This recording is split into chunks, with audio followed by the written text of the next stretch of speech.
तुम माँ बनने वाली हो अनिका। डॉक्टर के ये शब्द सुनते ही 18 साल की अनिका की कमजोर आंखें एकदम से चौड़ी हो गई। वो समझ नहीं पा रही थी कि वो आखिर प्रेग्नेंट कैसे हो सकती है। जितनी शॉक्ड अनिका थी उतने ही शॉक्ड उसके पापा भी थे, जो डॉक्टर की बात सुनते ही अनिका पर बरस पड़े। अरे तुझ जैसी मोटी से कोई शादी करने को तैयार नहीं था। वो तो मेरी हैसियत देखकर डोगरा खानदान तुझे अपनी बहू बनाने को तैयार हो गया, पर तूने तो मेरी इज्जत मिट्टी में मिलाने की कसम खा रखी है। कल ही तेरी शादी हुई है और आज तू कह रही है कि तू प्रेग्नेंट है। कुणाल तो शादी के तुरंत बाद लंदन चला गया था, तो फिर ये सब कैसे? कहीं शादी से पहले तो तू कुणाल से नहीं मिली थी? नहीं पापा, कुणाल से तो मैं कल पहली बार मिली थी और उसने तो मुझे नजर भर के देखा तक नहीं, छूना तो दूर की बात है। मैं अनिका सिर्फ 7 साल की थी जब मेरी माँ की डेथ हो गई और उसके तुरंत बाद पापा दूसरी शादी करके नई माँ ले आए। मेरी नई माँ और सौतेली बहन हमेशा मुझसे बुरा बर्ताव करते। मैं बहुत खूबसूरत दिखती थी और इसीलिए मेरी सौतेली माँ अक्सर मुझे मारा करती। फिर जब मैं 15 साल की हुई तो अचानक एक ही महीने के अंदर न जाने कैसे मेरे हार्मोन्स बिगड़ गए और मैं मोटी और भद्दी हो गई। मेरा वजन 120 किलो हो गया था। बाद में मुझे पता चला कि मेरी माँ ने धोखे से मुझे ऐसी दवाइयाँ खिला दी थी जिसकी वजह से मेरे हार्मोन्स बिगड़ गए और मैं मोटी हो गई। हर कोई मेरा मजाक उड़ाता था और कोई लड़का मेरे करीब नहीं आना चाहता था। मैं इतनी डिप्रेस थी कि सुसाइड करना चाहती थी। फिर एक दिन मेरे लिए एक रिश्ता आया, कुणाल डोगरा, शहर का सबसे हैंडसम और रिच बिजनेसमैन। मुझे समझ नहीं आ रहा था कि इतना हैंडसम लड़का मुझसे शादी क्यों करना चाहता है, पर मैं खुश थी।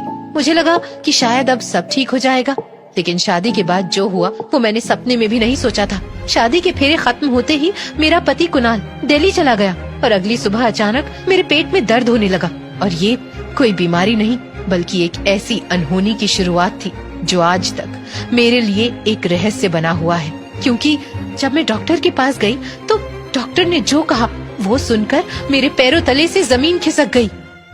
अनिका, तुम सुन रही हो ना मेरी बात? धर्म, तो फिर कहाँ मुंह काला करके आई है? अरे तेरे इस मोटापे के कारण कम जलालत नहीं झेली है मैंने, और अब ये नई मुसीबत। अगर कुणाल और उसके परिवार को पता चल गया तो क्या जवाब देंगे?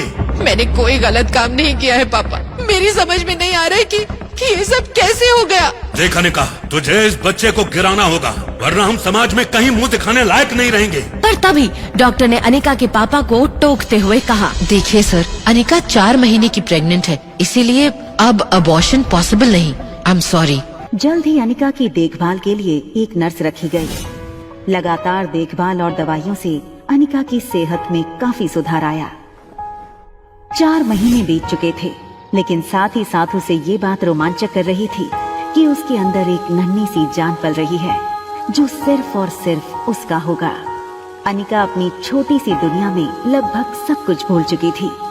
न वो किसी से मिलती, न कोई उससे मिलता।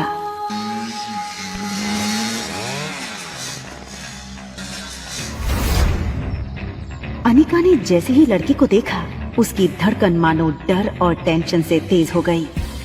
ये लड़का और कोई नहीं बल्कि अनिका का पति कुणाल डोगरा था।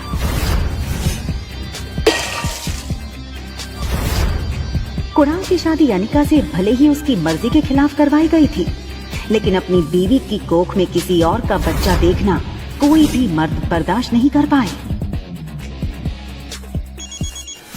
कुणाल शादी के मंडप से सीधे दिल्ली अपने कॉलेज की पढ़ाई करने चला गया था और वहीं पहुंचकर शादी के दूसरे दिन उसे अनिका की प्रेगनेंसी की खबर मिली थी। अरे कुणाल बेटा, आज अचानक से तुमने फोन किया कि तुम्हारे कॉलेज की तुम्हारी छुट्टियां शुरू हो गई क्या? कमाल है, 4 महीने के बाद मैं घर आना, अपने दामाद को इस तरीके से वेलकम करेंगे। और वैसे भी बहुत कुछ बदल गया है अब यहाँ पे।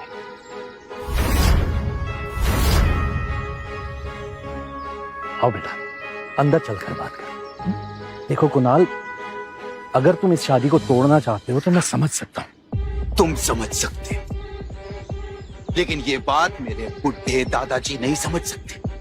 जबरदस्ती इस मोटी से मेरी शादी करा दी और अब वो चाहते हैं कि इसके इस पाप को मैं अपना नाम दे दूं। जब जब इसको देखता हूं ना, ऐसा लगता है एक ऐसे गुनाहों की सजा मिल रही है जो गुनाह मैंने कभी किए ही नहीं। देखो इस बेशरम को कैसे खड़ी है। शादी के फेरे लेते वक्त किसी और का पाप लेकर के खड़ी थी पेट में। क्या लगता है तुझे तेरे इस पाप को मैं अपना नाम दूंगा? कुणाल डोगरा का नाम मिलेगा इसको, सोचना भी मत। पता नहीं किस गटर का कीड़ा है ये। मैं इस शादी को नहीं मानती। ये सुनकर कुणाल और गौतम दोनों ही शॉक थे। देखो बेटा, इस वक्त अनिका की तबीयत ठीक नहीं है, इसकी बातों पर ध्यान मत दो। और रहा सवाल इस बच्चे का, तो उसके पैदा होते ही उसे अनिका से हमेशा के लिए दूर कर दिया जाएगा, मेरा यकीन कर।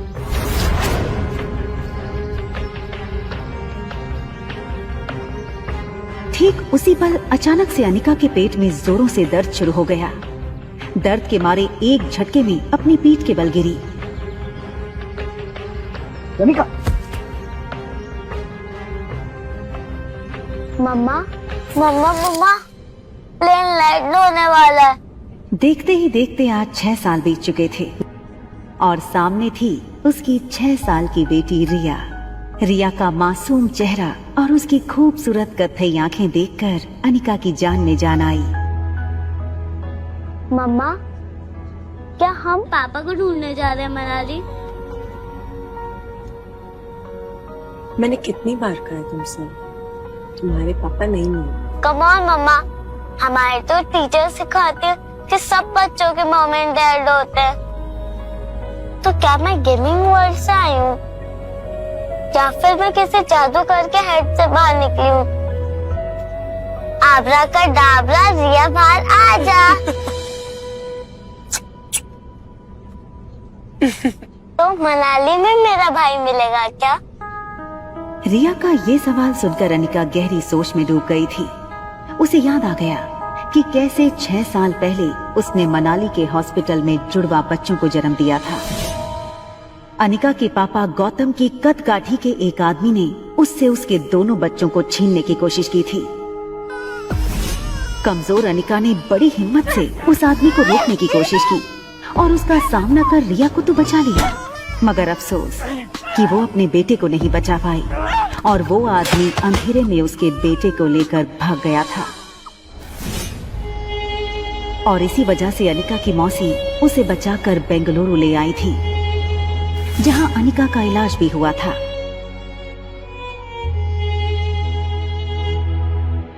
हालांकि इन 6 सालों में अनिका पूरी तरह से बदल चुकी थी।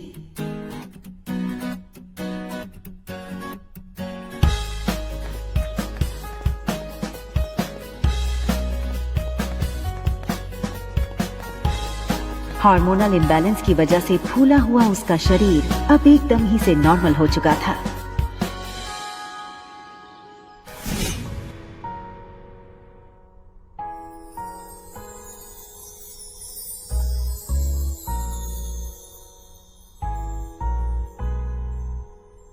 कितनी खूबसूरत लग रही हो तुम।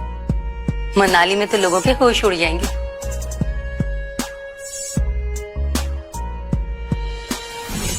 फ्लाइट अटेंडेंट हो या फ्लाइट के अन्य यात्री, सब लोग आते जाते अनिका पे एक नजर जरूर डालते। और डालते भी क्यों नहीं, शिफॉन की साड़ी में अनिका किसी भी फिल्मी एक्ट्रेस से कम नहीं लग रही थी। Excuse me, ma'am. Is there anything I can bring for you?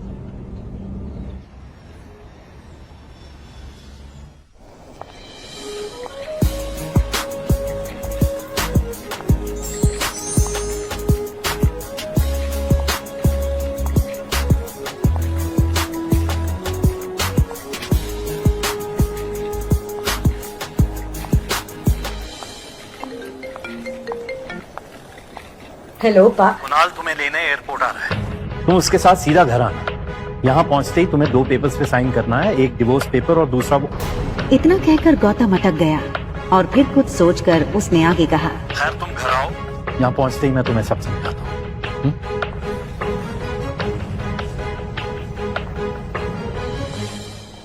इन 6 सालों में कुणाल भी काफी बदल चुका था। अब वो एक कॉलेज स्टूडेंट नहीं रहा था, बल्कि एक बिजनेसमैन था। आज तक इस दुनिया में किसी भी इंसान को अपने डिवोर्स पे इतनी खुशी नहीं मिली होगी जितनी खुशी मुझे हो रही है आज। कैसे भी करके आज इस मोटी से ना अपने डिवोर्स पेपर्स पे साइन करवा लूंगा। आप फिक्र मत कीजिए सर, आज मैं सुबह सुबह माता के दर्शन करके निकला हूँ और मैंने भगवान से प्रार्थना की है कि आज आपकी हर मनोकामना पूरी हो। आप चिंता मत कीजिए, आज आपके पेपर साइन हो ही जाएंगे। अच्छा सुनो, जब जब मैं उस मोटी को देखता हूं ना, मेरा मूड ऑफ हो जाता है। आज मेरा मूड अच्छा है और दिन भी, तो अपना मूड ऑफ नहीं करना चाहता हूं मैं। एक काम कर, घूम के खड़ा हो जाता हूं। भले उसने तुझे नहीं देखा है, तेरे हाथ में जब ये बोर्ड देखेगी तो तेरे पास खुद ब खुद चली आएगी। सीधा कर ले बोर्ड को।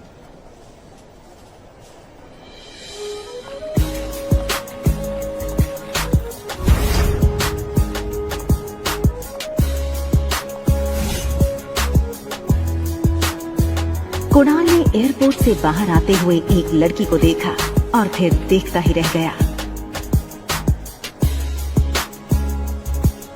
कुणाल बिना वक्त गवाए इस लड़की के सामने आकर खड़ा हो गया। अनिका एक पल के लिए सहम गई और उसे लगा कि पहले की तरह कहीं कुणाल उसकी फिर से इंसल्ट न कर दे, और इसीलिए अनिका सीधे कुणाल को थप्पड़ जड़ देना चाहती थी, मगर वो अपनी बेटी रिया के सामने कोई तमाशा नहीं करना चाहती थी। Hi miss gorgeous. अब लगता है मनाली में आप पहली बार आई हैं, क्योंकि अगर आप पहले आई होती तो ये पॉसिबल नहीं कि आप मेरी नजर से अननोटिस होती।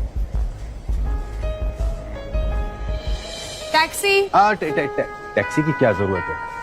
आप कहिए, जहां कहिए वहां मैं आपको ड्रॉप कर सकता हूं अपनी कार से। इफ यू, अरे ये छोटी सी गुड़िया को, हाँ लगता है ये आपकी छोटी बहन है।